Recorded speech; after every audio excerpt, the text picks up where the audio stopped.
Science fiction! The genre that brings you some of pop culture's favorite things: time travel, space exploration, aliens, parallel universes, cloning, robots, artificial intelligence. The type of stuff you'd find in a secret government folder. Scully, you're not gonna believe this. As a genre, though, it's kind of hard to explain. On a super broad level, science fiction speculates about the future based on the knowledge we have of the world, both natural and scientific.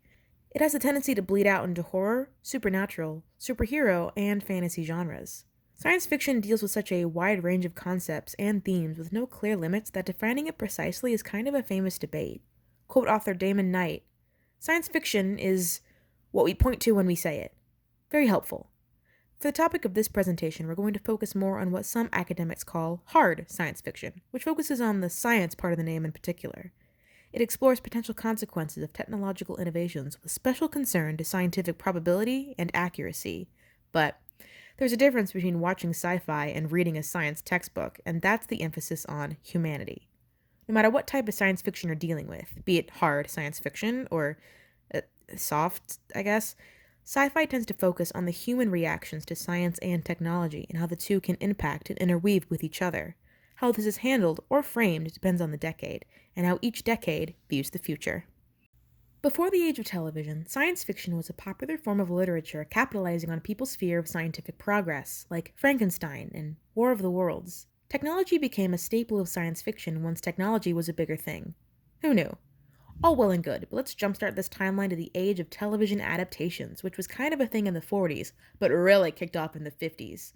And how about those 50s, huh? The war was over, we dropped a nuclear bomb, the economy was booming, people were obsessed with space travel, innovation was everywhere. The 50s embraced progress. Well, some progress. And viewed scientific and technological breakthroughs very optimistically. This was the phase of the adventure serial format, with shows like Captain Video and his Video Rangers, Space Cadet, Space Patrol, Rocky Jones' Space Ranger, Sensing a Theme. These were episodic, heroic shows that combined the very popular Western genre with futuristic space technology and setting, the best of both worlds. The 60s is when the genre really kicked into high gear. This is when the anthology form series gained popularity, each episode being unique, linked together by common genre or theme. This included shows like Tales of Tomorrow, Science Fiction Theater, The Outer Limits, and, of course, The Twilight Zone.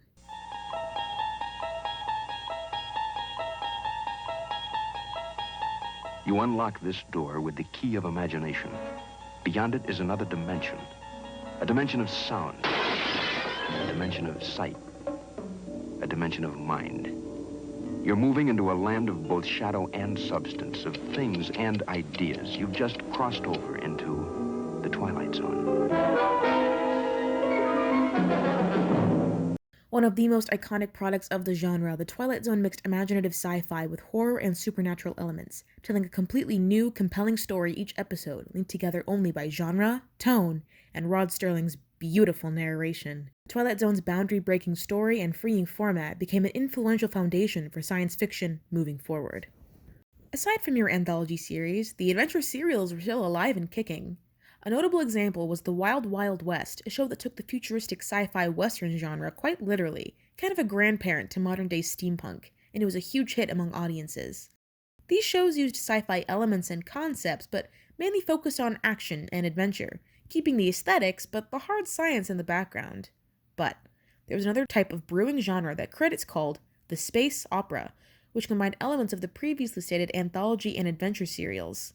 Space operas explored larger-than-life intergalactic concepts and grounded itself in an emotional reality. Think Doctor Who, Lost in Space, Danger, Will Robinson, danger! And the big showstopper, the king of sci-fi, the ultimate icon, daddy of daddies, Star Trek. The influence of Star Trek on the whole of science fiction cannot be understated. Not a huge ratings hit when it first premiered, Star Trek became a worldwide phenomenon through syndication and the power of nerd circles. The show is iconic in the most traditional sense of the word. Live long and prosper. The needs of the many outweigh the needs of the few.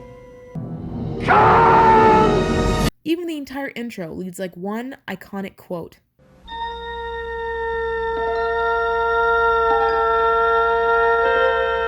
Space, the final frontier.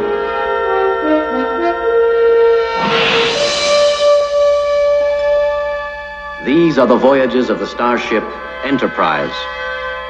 Its 5-year mission, to explore strange new worlds, to seek out new life and new civilizations, to boldly go where no man has gone before. Science fiction, as we've mentioned, really hit its first big boom in the 60s, and shows like The Twilight Zone and Star Trek really understood why. In a decade of severe national tension, where movements were sprouting up left and right, Americans desperately needed an outlet for social commentary, but were too sensitized and politicized to see it on TV in its truest form. Sci-fi provided an effective outlet for this commentary due to its fantastical aesthetic providing a barrier to reality. What? No! This isn't talking about racism. We're talking about space aliens and funny makeup. No, we aren't talking about McCarthyism. We're talking about mind control and alien parasites. This cushion of protection gave sci-fi the safety net to talk about social issues while simultaneously providing comfort and relief to its audience who might not have picked up on the commentary had they not been looking for it. Star Trek tended to flirt more with controversy with its diverse casting, and this historical moment heard around the world. But I'm not afraid. I am not afraid.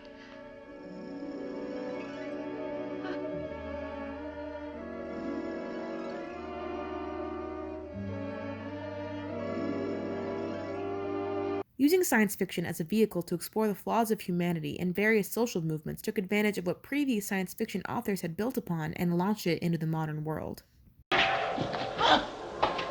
Legs! My legs! By the 1970s, however, the interest in sci-fi TV was starting to decline. I mean, reruns of Star Trek were booming, and Doctor Who was kind of getting popular in America, but not much new content was being greenlit. Sci-fi lived on in film adaptations, getting all the campier and raunchier, with straight-to-video content gaining popularity. Porn. Television was a different question. In the 70s, it was all about the sitcom, the comedy, the babes. And audiences were finally ready for socially conscious television, TV that dared to talk about hot-button topics by name, and who centered their plot around relevant headlines. Audiences wanted to see real people tackle real prejudice, not chrome-colored robots and pig people hiding under thinly veiled metaphors.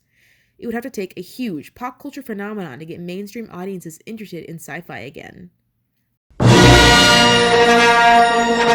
would do it. After Star Wars' release in 1977, a shockwave of copycats were released into the market. A few science fiction shows of note came about: Buck Rogers in the 25th Century, and the original Battlestar Galactica, which upon release was heavily criticized and sued by 20th Century Fox for essentially ripping off Star Wars. Their words, not mine. Also riding the coattails of the famous film, Mork and Mindy was a sitcom starring then-newcomer Robin Williams as Mork, a Martian trying to live amongst the humans. It was lighthearted and comedic in tone, a refreshing change of pace from what television viewers had come to expect over the past 2 decades. Hey, Mork, haven't got time right now. I'm too busy being a butch career girl. Hey, wait a minute. That's him below the belt. Hey, stop it. You're going to stretch out my boots. These are your boots? Really? I had to stuff socks in the front. Science fiction as a genre features the strange, the fantastical, the alien, because that is a deeply effective way to view our culture through a different lens. Time travel and radiation in outer space are all interesting, but they're best used as a backdrop for exploring mankind and our limits, our breakthroughs, and our kindness. Artificial intelligence asks us what it truly means to be human. Martians force us to think about the hypocrisy and absurdities of our society. Robots reveal how we treat those we rely on and things that we lack. Alternate realities allow us to imagine worlds influenced by choices we could or did not make. By focusing so heavily on the alien, it explores the human. The way science fiction is handled also depends heavily on how the culture at hand tends to view the future. The 50s thought the future was full of innovation, experimentation, and happy progress, and their science fiction reflected this. The 60s and 70s, while still technically optimistic, saw the injustices of the present and used science fiction as a potential warning of the future in case modern trends did not cease. As we'll see later on, this underlying optimism and hope would not be permanent. I've set my laser from stun to kill. Ah, great. Yeah, and if anyone attacks us, we can blink them to death. How society views itself mirrors how we see our future. In the 50s, we were unstoppable heroes. In the 60s, we had potential but were misguided. In the 70s, we laughed at ourselves. How did we view humanity from then on? Shifts in world events, economic stances, social revolutions, and the feelings of the youth would impact how science fiction would be molded and accepted for decades to come. So I'll catch you on the rebound, your magnitude. Until next week, Nanu! Nanu!